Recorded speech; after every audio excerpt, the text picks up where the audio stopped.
Welcome to my YouTube channel.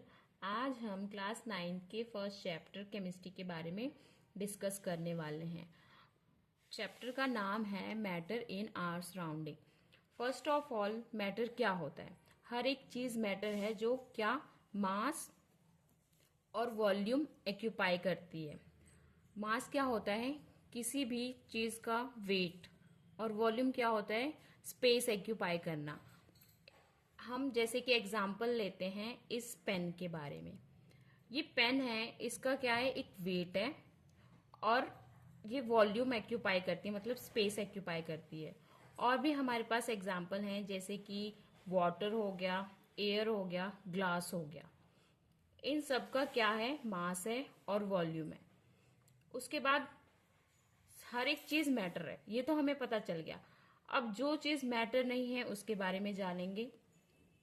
जैसे कि किसी के लिए फीलिंग्स, प्यार, किसी के प्रति घृणा, ये क्या है? मैटर नहीं है, क्योंकि इनके पास ना ही कोई वॉल्यूम है और ना ही कोई मास है।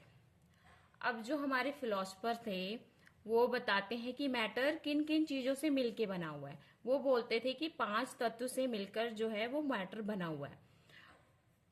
जैसे कि स्काई हो गया, एयर हो गया, वाटर हो गया, अर्थ हो गया और फायर हो गया। अब जो मैटर है वो किस किस से मिलके बना है, ये जो हमारे न्यू साइंटिस्ट हैं उन्होंने बताया। उन्होंने बताया कि जो मैटर है वो पार्टिकल से मिलके बना हुआ है। जैसे कि सॉलिड हो गया, लिक्विड हो गया, गैस हो गया। सॉलिड जो होता है इसमें पार्टिकल्स क्या होते हैं? बहुत ही क्लोज होते हैं। और लिक्विड में क्या होता है? Particle as compare to solid less close. जो गैस होता है उसमें पार्टिकल्स बहुत ही ज्यादा दूर होते हैं। अब हमें पार्टिकल्स की जो कैरेक्टरिस्टिक्स है उसके बारे में डिस्कस करना है। फर्स्ट ऑफ ऑल, पार्टिकल्स क्या होते हैं? बहुत ही छोटे होते हैं, वेरी स्मॉल होते हैं। इनका साइज ही बहुत ही ज्यादा छोटा होता है और हम इनको मतलब नेक्ड आई से नहीं देख सकते। Particles attract with each other. Particles जो होते हैं वो एक दूसरे को अट्रैक्ट करते हैं। पार्टिकल्स है स्पेस बिटवीन देम। पार्टिकल्स के बीच में क्या होता है? छोटे छोटे स्पेस होते हैं। Particles are continuously moving. वो क्या लगातार मूव करते रहते हैं। अब हम डिस्कस करने वाले हैं स्टेट्स ऑफ मैटर के बारे में। स्टेट्स ऑफ मैटर कितने टाइप्स के होते हैं? 3 टाइप्स के होते हैं, सॉलिड, लिक्विड और गैस। सॉलिड क्या होता है और लिक्विड और गैस, इनके बारे में हम इनके कंपैरिजन के थ्रू जानेंगे। सॉलिड का फिक्स शेप होता है। लिक्विड में कोई भी फिक्स शेप नहीं होता है। सेम लिक्विड की तरह गैस में भी कोई फिक्स शेप नहीं होता है। हम इनको जो भी मतलब जो लिक्विड और गैस है इनको किसी भी जिस भी कंटेनर में डाल देंगे ये उसका शेप क्या है?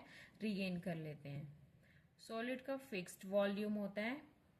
लिक्विड का भी फिक्स्ड वॉल्यूम होता है, लेकिन गैस का फिक्स्ड वॉल्यूम नहीं होता है। जो सॉलिड होता है, पार्टिकल्स के बीच में बहुत ही कम माइन्यूट सा स्पेस होता है इनके बीच में।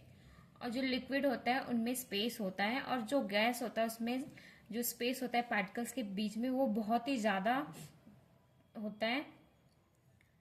सॉलिड जो होते हैं वो रिजिड होते हैं और हार्ड होते हैं। लिक्विड जो होते हैं वो फ्लूडिटी नेचर के होते हैं, और गैस भी फ्लूडिटी नेचर के होते हैं जो आसानी से इजीली मूव करते हैं। सॉलिड के हमारे पास एग्जाम्पल है स्टोन, पेन और स्टिक। अब एनसीईआरटी में ये डिस्कस किया गया है कि रबर बैंड क्या होता है, सॉलिड होता है या लिक्विड होता है। क्योंकि हम उसका शेप जब हम उसको खींचते हैं तो चेंज हो जाता है, लेकिन जो रबर बैंड होता है वो किस में आता है? सॉलिड में आता है।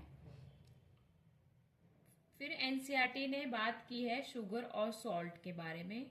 उन्होंने बोला है कि जैसे कि शुगर है, अगर हम उसको वाटर में डालते हैं तो वो डिजोल्व हो जाती है, तो वो किस में आएगी? लिक्विड में या फिर सॉलिड में?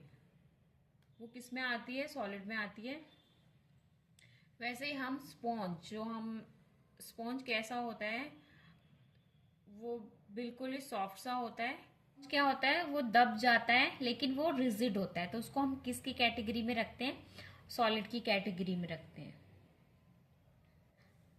है हमारे पास वाटर, मिल्क और जूस। और गैस के हमारे पास एग्जाम्पल है ऑक्सीजन, नाइट्रोजन, कार्बन डाइऑक्साइड। अब जो एसआई यूनिट होता है मास का, हम उसको किस में मेजर करते हैं? किलोग्राम में। और जो एसआई यूनिट होता है वॉल्यूम का, उसको हम करते हैं मीटर पर क्यूब में। जो 1 लीटर होता है वो 1 डेसीमीटर क्यूब के इक्वल होता है, और जो 1 लीटर होता है वो 1000 ml के इक्वल होता है, और जो 1 ml है वो 1 सेंटीमीटर क्यूब के इक्वल होता है। ये जो सारी इंफॉर्मेशन है ये हमें न्यूमेरिकल्स करने में हेल्प करती हैं, इनकी यूनिट्स और कन्वर्जन करने में हेल्प करती हैं। Thank you.